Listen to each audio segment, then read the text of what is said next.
mempersiapkan diri lebih baik. Ini buktinya yang mana dan seterusnya, gitu ya. Nah, berikutnya laporan keuangan ini di level berikutnya adalah laporan keuangan, saya sebut sebagai laporan keuangan kompilasi. Kompilasi. Nah, laporan keuangan kompilasi ini artinya laporan keuangan internal sudah disusun. Tapi kita minta bantu ke KJA. Ya, Kantor Jasa Akuntan. KJA. Untuk melakukan kompilasi laporan keuangan. Nah, tujuannya untuk apa, Pak? Tujuannya untuk laporan keuangan ini sesuai dengan standar akuntansi keuangan. Iya, entah yang dulu etap sekarang jadi EP, sakep, entitas privat, gitu ya, atau SAK besar. Nah, ini di tingkatan yang ketiga, yang tinggi nih ya, yang tinggi laporan keuangan tentu yang audit. Audit oleh KAP. Ini yang paling bagus. Audit, opininya WTP, gitu ya. Artinya apa kalau WTP? Tidak terdapat salah saji yang material, gitu ya. Kalaupun ada salah tapi tidak material. Tidak material artinya ya nanti ada ukuran materialitasnya, gitu ya. Nah, ini jadi bahan juga nanti kalau kita sengketa, dia ngoreksi omset kita jadi lain lah. Ini kan udah diaudit loh. Tidak terdapat salah saji yang material. Tiba-tiba Bapak pemeriksa mengatakan ada penjualan kami yang belum diakui sebesar ini. Ini material, Pak. Gitu ya.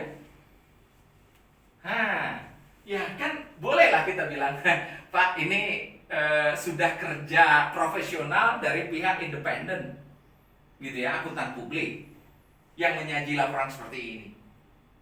Oke, nah itu kan artinya bisa menjadi bergaining, ya, menjadi artinya ada satu kekuatan lah kita untuk bernegosiasi mungkin ya, bernegosiasi tentang koreksinya itu, gitu.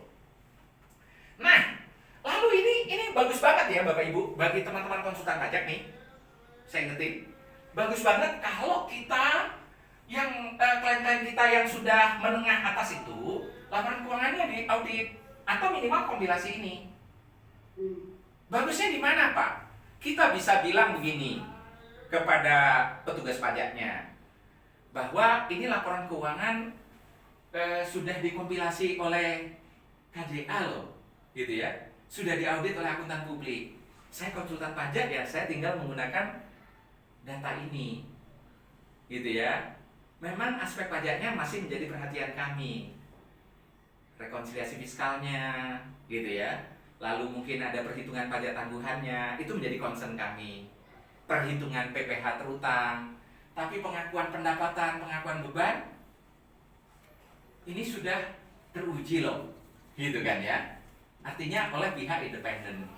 Jadi kita kalau amit-amit ya, sampai kasus klien kita kena pidana, pidananya karena tidak melaporkan penghasilannya, ya itu kan salah satu delik pidana ya. Tidak melaporkan pendapatan yang sebenarnya sudah terjadi. Nah, kita nggak bisa disalahkan. Kenapa? Karena saya tidak menyusun pengakuan pendapatannya. Pengakuan pendapatannya kan diakui oleh internal perusahaan. Bahkan sudah diaudit oleh akuntan publik. Saya menggunakan ini. Saya nggak tahu kalau ternyata ada pendapatan yang tidak atau belum diakui. Ya, jangan salahkan saya dong. Saya orang biasa. Ya, saya rakyat biasa. Ya, artinya di sini ada penjelasan rasional, gitu ya. Nah, hati-hati tapi Bapak Ibu, ini sekarang banyak juga konsultan pajak yang main kasar menurut saya. Teman-teman ini main kasar itu apa? Kliennya nggak punya pembukuan, lalu pembukuannya neraca laba ruginya yang bikin konsultan pajaknya. Nah, ini berbahaya sekali. Berbahaya, oke? Ya. Kalau bisa itu kurang-kurangi, gitu ya, kurang-kurangi. Wah Pak, susah, saya udah kadang biasa seperti itu, nanti fee saya kurang. Nggak apa-apa, lebih baik berkurang daripada kita kena pidana. Beneran, ya. Kenapa? Ketika kita membukukan, disinilah baru memang pembukuannya yang membuat adalah konsultan pajaknya, gitu ya. Dan ternyata ada sebagian yang mungkin dokumen-dokumennya memang tidak diserahkan pada konsultan pajak. Akhirnya konsultan pajak tersebut